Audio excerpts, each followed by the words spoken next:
D10 battery pack. I've been using it mainly for my weddings, portrait, and some fashion that I've shot. But today I'm not going to be talking about the D700. I'm going to be talking about functions and the different modes. Okay, I have my camera set on aperture priority. My f-stop on this particular lens, it's a 50mm, it's the 1.4, which you can really open that wide and give a nice blurry background. Now in the studio, I want to give you an example here. It was set to aperture priority.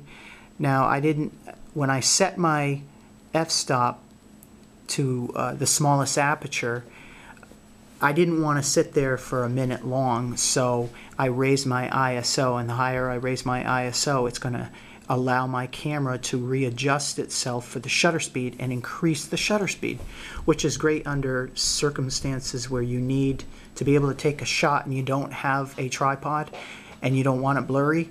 You have to raise that ISO to be able to raise that shutter speed. This right here is the f16 one. The aperture of f16 allows you more depth of field so you can see more of your background. Now this one was the 1.4. It automatically adjusted my shutter speed, and I kept it at 1600 ISO. If you're using flash, you can get away with being able to lower your ISO, or if you're outside as well. If you're outside on a nice sunny day, you can lower your ISO and it'll readjust itself.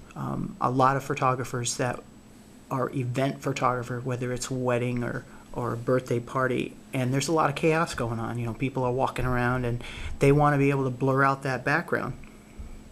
Well, that's what you can do just by using your aperture setting. Aperture priority, I'll just bring that up so you can see.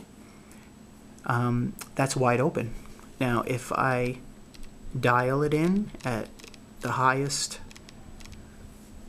one, that's f16 there, that's a real small opening on my aperture there. That's great if you have someone you want to stand in front of the Grand Canyon, and behind them you want the Grand Canyon to look nice and crystal clear, as well as the person that's in the picture. So that's what you would do. You would want a really small aperture and let your camera do the adjustments for you. The ISO, if it's a bright sunny day, you can get away with bringing it down to 100, 200, 300, 400, depending if there's clouds or anything like that. So that's a quick tip, and hope you enjoyed.